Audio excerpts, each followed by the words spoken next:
Ya, kita sudah tiba di gerbang menuju Liang Londa, pemakaman tradisional masyarakat Toraja di daerah ini, sekitar sini. Tidak semua lari ke sini, tentu saja berdasarkan wilayah-wilayah yang baru kemarin kita dari Kalimpuang, daerah Bori, di Ketekesu ada, di Lemo, di daerah Makale ada, banyak tempat-tempat seperti ini. Ya, tetapi tidak ada di tempat lain, di dunia lain, wilayah lain, hanya ada di Toraja. Kita eksplor saja lebih jauh.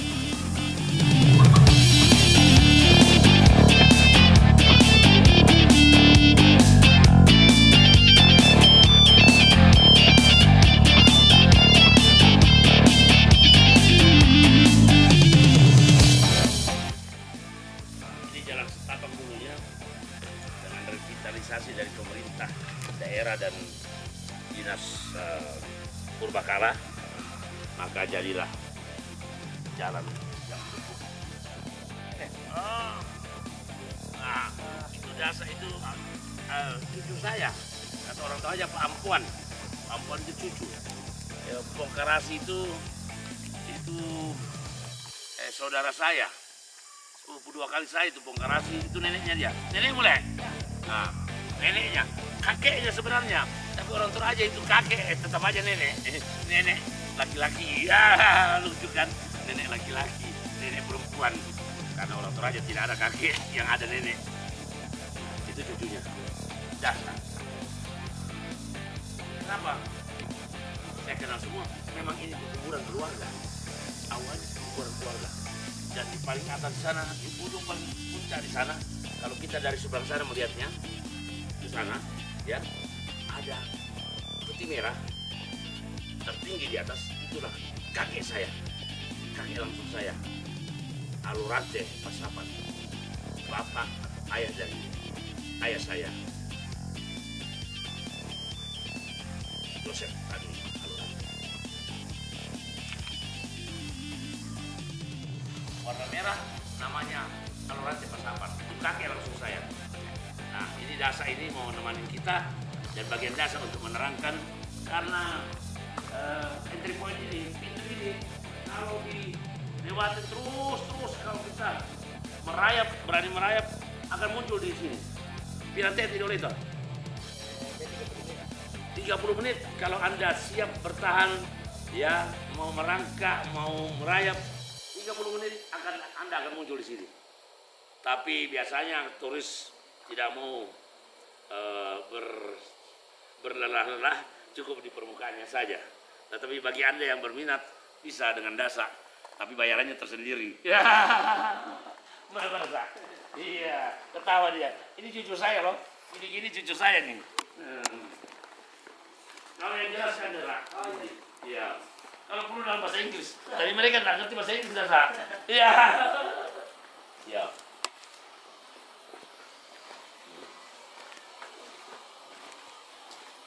Ini keluarga semua ini. Ada ponaan, ada cucu, ada ipar, ada semua keluarga. Dan ini makam keluarga dulunya, ya, yang digunakan dengan masyarakat sekitarnya, tapi sudah direvitalisasi dan bukan diambil alih, ya, kerjasama dengan pemerintah dan dinas Purbakala untuk menjadi objek wisata, sehingga retribusinya dibagi dengan yayasan, ya. Ya, betul. Ya.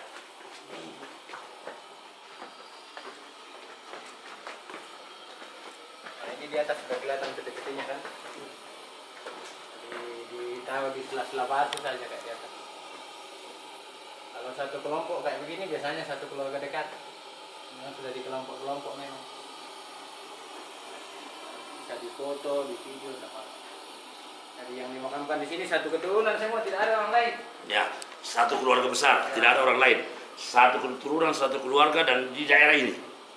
Makanya saya bilang ini makam keluarga dulunya. Lihat petinya masih bagus. Masih ada, dia masih digunakan oleh keluarga di sini, tempat ini.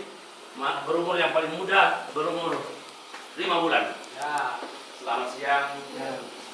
Ada yang mau foto? Ini biasa orang tempati foto di sini. Seperti di sana foto dari sini kelihatan bagaimana setelah. Ini satu tumpuk di sini, mereka juga satu keluarga dekat. Jadi setiap satu tumpuk itu satu keluarga dekat. Nah, kemudian ada yang petinya kecil. Ini yang anak-anak, tapi yang sudah ada giginya. Kalau bayi yang belum ada giginya tidak boleh dimakamkan di gua kayak gini. Zaman dulu itu orang tua aja masih animis, belum punya agama toh. Jadi dia percaya kalau bayi meninggal belum ada gigi harus dimakamkan di pohon supaya dia bisa tumbuh juga dengan pohon, menyatu dengan pohon. Tapi pohon yang getahnya putih karena kita percaya getah pohon itu akan jadi ASI buat bayi ini. Tapi itu zaman dulu. Kalau sekarang sudah kebanyakan ditanam di tanah kalau anak bayi. Karena sekarang orang tua aja sudah beragama. Ya. Jadi ini satu kelompok di sini, satu keluarga dekat.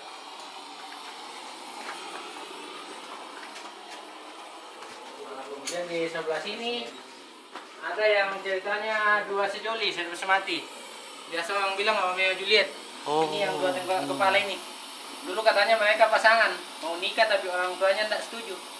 Dia nekat ambil tali gantung diri sama-sama. Nah, kenapa dia tidak disetujui? Karena mereka masih sepupu satu kali.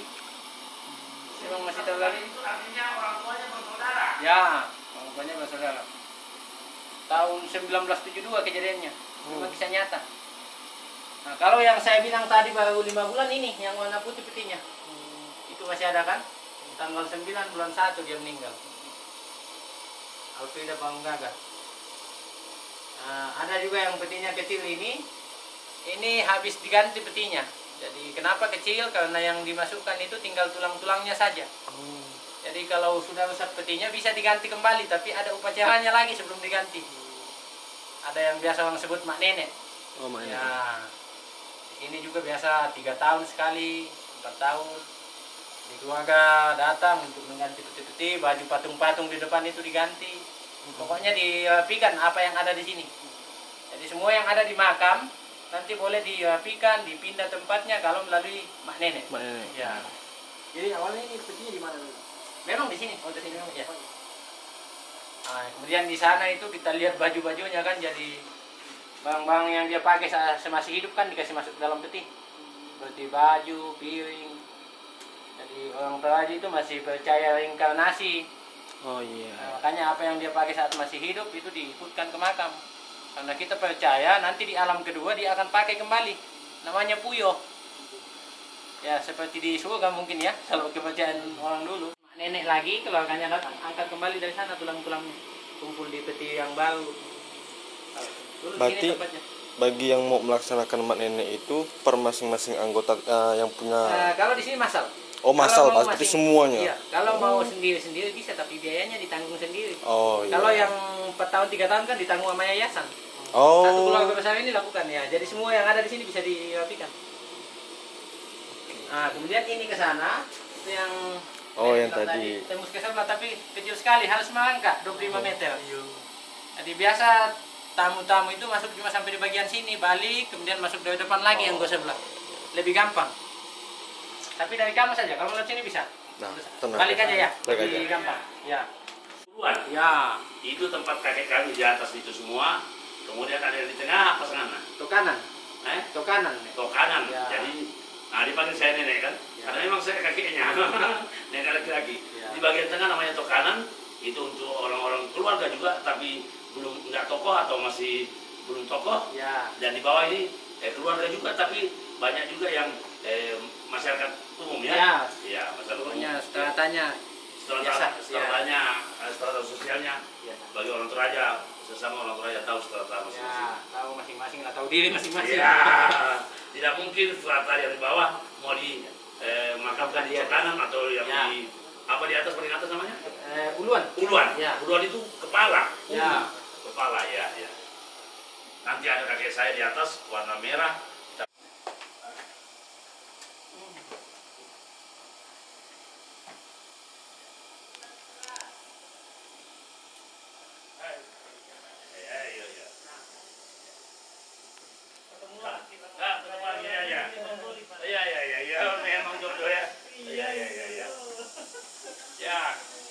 Inilah keunikan masyarakat etnis Toraja.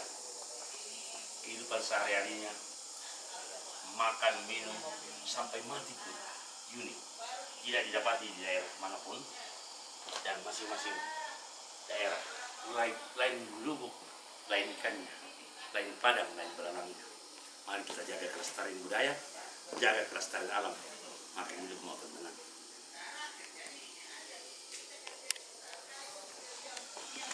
Kan banyak ini patung-patung di atas ini yang seperti saya sebutkan di dilang tadi. Silakan Dara cerita tentang patung-patung ini. Ya, jadi kalau di sini yang bisa bikin patung kayak gini cuma mereka yang mampu potong 24 kerbau saat pemakaman. Itu standar untuk bisa bikin patung kayak gini. Dan yang punya patung ini mereka yang bangsawan semua.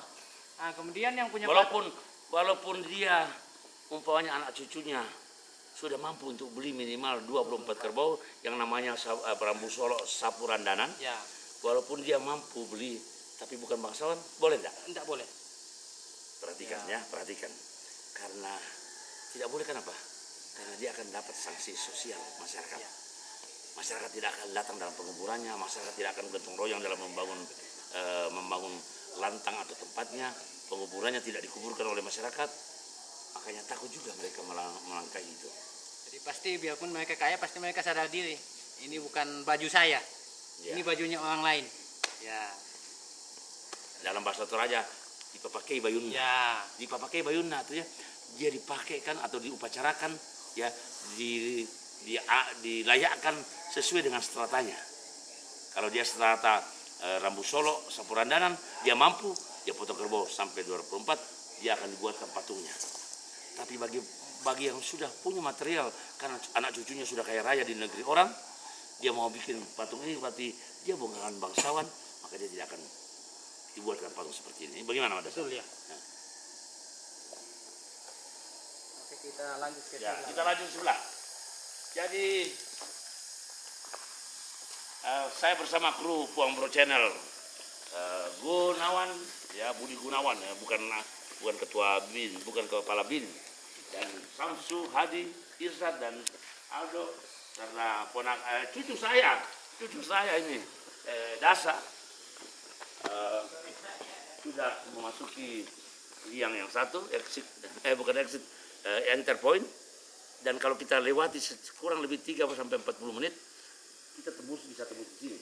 Tapi kita mau praktis saja, kita coba dari pintu yang lain, kita saksikan bagaimana dan beberapa hal yang perlu dijelaskan oleh Dasa. Ya, silakan.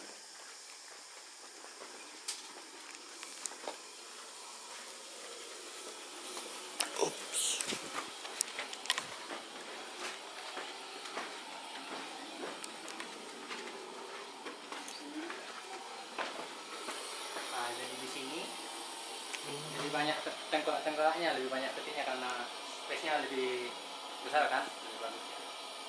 Nah, kemudian di sini kita lihat banyak tengkorak di atas. Ini mereka punya peti juga dulu, tapi petinya sudah rusak. Keluarga tidak sempat ganti, makanya kita angkat ke atas. Dulu berserakan di bawah sini, di lantai-lantai gua ini. Cuman pada saat mau dibuka sebagai objek wisata, keluarga datang untuk merapikan supaya tengkoraknya tidak diinjak sama pengunjung yang datang. Tapi sebelum itu ada upacara dulu untuk membebaskan itu, untuk membebaskan tempat ini dibuka sebagai objek wisata. Sebelumnya ada upacara memang yang sangat besar. Jadi ini rangka badannya di mana semua? Kalau rangka badannya ada yang sudah hancur karena memang sudah sangat lama. Jadi makam ini menurut penelitian arkeolog dipakai sejak abad ke-11. Jadi sudah 900 tahun kurang lebih umurnya. Salah satu makam yang paling tua di Toraja yang ditemukan, ini Londa. Nah, jadi kalau dipikir-pikir memang masuk akal alasannya. Katanya yang paling awal itu yang alami kayak gini. Nah, kemudian yang kedua, yang dipahat. Jadi yang dipahat itu ada setelah orang Toraja sudah mengenal besi. Mereka pilih batu, kemudian mereka pahat lagi. Ya. Dan yang paling awal itu yang gua-gua alam kayak gini. Nah, di sini banyak yang petinya masih kelihatan bagus. Karena memang masih baru, dan ada juga yang habis diganti. Macam yang putih di sana itu habis diganti. Kemarin bulan Agustus di sini ada mak nenek, jadi keluarganya datang, dia ganti petinya karena sudah rusak petinya. Makanya kotaknya kecil-kecil, agak kecil, agak lebih kecil daripada yang sebelumnya kan, karena tinggal tulangnya saja yang dikumpul. Ah, kemudian ini gua, ini yang paling panjang masuk ke sana. Cuman ke sana itu tidak ada isinya, Oh, iya. cuma jalan saja karena ke sana itu sempit di depan sini. Sebenarnya bagian dalamnya lebih luas lagi, cuman yang depan sini sempit, jadi petinya tidak bisa masuk ke sana. Jadi kalau kita tadi mengangkat dari gua sebelah, kita keluarnya dari sini. Bisa tembus ke gua sebelah, kemudian bisa juga tembus ke belakang gunung ini. Makanya tadi ditulis di papan informasi di sana panjang guanya sekitar 500 meter. Memang 500 meter, tapi kita tidak masuk ke sana. Pengunjung cuma sama masuk sampai bagian sini aja.